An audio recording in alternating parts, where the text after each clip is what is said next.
Il y a des conversations qui peuvent vraiment changer une vie. Et celle-ci, c'est clairement l'une d'elles. Aujourd'hui, on va décortiquer ensemble l'entretien de naturalisation française, cette dernière étape si importante pour tellement de futurs citoyens. Alors, la première chose à saisir, et c'est vraiment la clé, c'est de voir les choses différemment. Ceux qui réussissent, eh bien, ils n'y vont pas comme à un examen. Non, ils le voient pour ce que c'est. Un véritable échange, une discussion sincère pour montrer leur intégration, leur place dans la société française. C'est une toute autre approche. Pour y voir plus clair, on va suivre un plan en 5 points. On va aller du plus personnel au plus collectif, en passant par les valeurs, les institutions, l'histoire et bien sûr quelques conseils. Allez, on commence par le commencement, la motivation.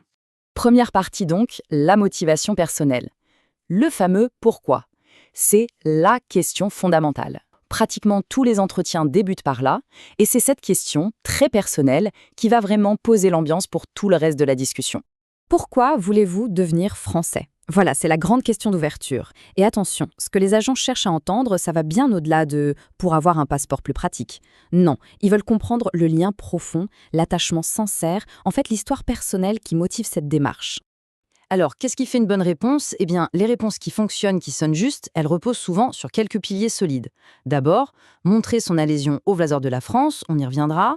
Ensuite, expliquer que sa vie est bel et bien construite ici, famille, amis, travail. Et enfin, exprimer ce désir, cette envie de participer pleinement à la vie du pays, comme aller voter par exemple.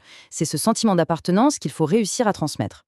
Et justement, cette idée de vouloir participer, ça nous amène tout droit au deuxième grand thème, les valeurs républicaines. C'est vraiment le cœur du réacteur, si on veut, c'est la base de tout, et une bonne partie de la conversation va tourner autour de ça. Voilà les 4 piliers, liberté, égalité, fraternité et la laïcité qui est fondamentale. Le piège, ce serait de juste les réciter. Non, ce qui est attendu, c'est de pouvoir les définir avec ses propres mots et encore mieux, de les illustrer avec des exemples de la vie de tous les jours. C'est ça qui montre qu'on a vraiment compris. Prenons la liberté. C'est simple, mais en fait c'est subtil. Ce n'est pas le droit de faire absolument n'importe quoi. La vraie définition, c'est que notre liberté s'arrête là où commence celle des autres. Et c'est la loi qui fixe ses limites, justement pour que tout le monde puisse être libre. C'est cet équilibre qui est super important à comprendre. Ensuite, l'égalité. Là, le point central, c'est l'égalité devant la loi. Ça veut dire quoi concrètement? Que peu importe d'où on vient, notre couleur de peau, notre religion, les règles du jeu sont les mêmes pour tout le monde. Personne n'a de passe-droit. C'est la base de la justice en France. Et la fraternité alors? Ça peut paraître un peu abstrait, mais en fait pas du tout. C'est l'idée de solidarité. Le système de sécurité sociale, par exemple, c'est une manifestation de la fraternité. Mais ça peut aussi être des gestes tout simples du quotidien. Un candidat, par exemple, a très bien illustré ça en parlant du fait d'aider une personne âgée à porter ses courses. Voilà, c'est ça, la fraternité en action. Et enfin, la laïcité, un principe vraiment au cœur du modèle français, basé sur la fameuse loi de 1905. Il faut bien voir que c'est une protection à double sens. D'un côté, l'État est neutre, il ne favorise aucune religion, et de l'autre, ça garantit à chaque citoyen la liberté de croire ou de ne pas croire. C'est la séparation entre la sphère publique et la sphère privée et religieuse. Ok, on a vu les grandes valeurs. Maintenant, passons à la salle des machines de la République, les institutions. Comprendre comment tout ça fonctionne, c'est montrer qu'on a saisi comment la démocratie française est organisée au quotidien. On commence par le Parlement, qui fait les lois. Et en France, il est divisé en deux. On parle de bicamérisme. D'un côté, il y a l'Assemblée nationale, la Chambre basse, avec les 577 députés qu'on élit directement. C'est la voix du peuple. De l'autre, il y a le Sénat, la Chambre haute, qui représente plus les territoires, les communes, les départements. Eux, les sénateurs, sont élus par d'autres élus, ce qu'on appelle les grands électeurs. Une question qui revient souvent, c'est de nommer quelques ministres ou personnalités politiques. Alors, pas besoin de connaître tout le gouvernement par cœur, mais il y a un trio de base à avoir en tête.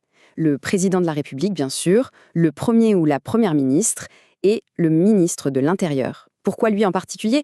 Eh bien, tout simplement parce que c'est son ministère qui s'occupe des demandes de naturalisation.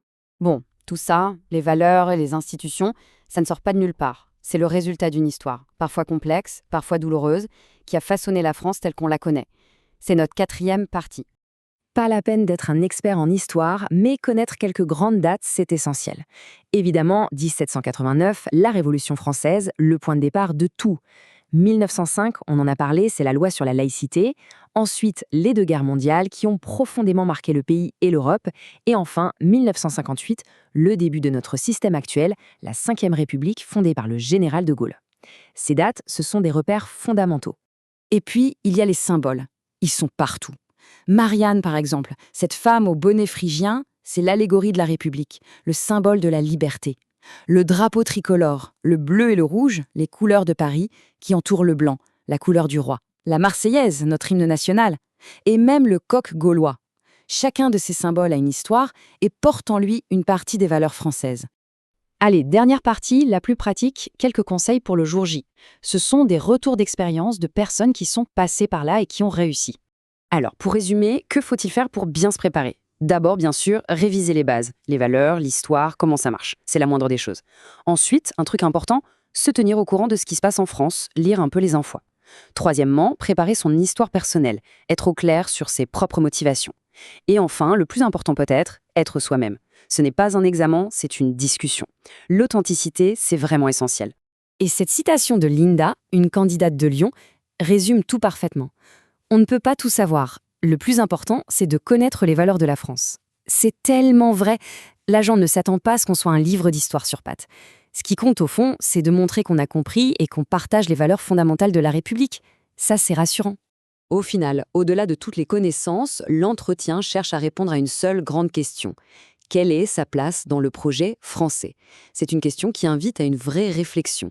Pas juste sur ce que ça veut dire d'être un citoyen en général, mais sur ce que ça signifie pour soi, personnellement, de vouloir devenir un citoyen français.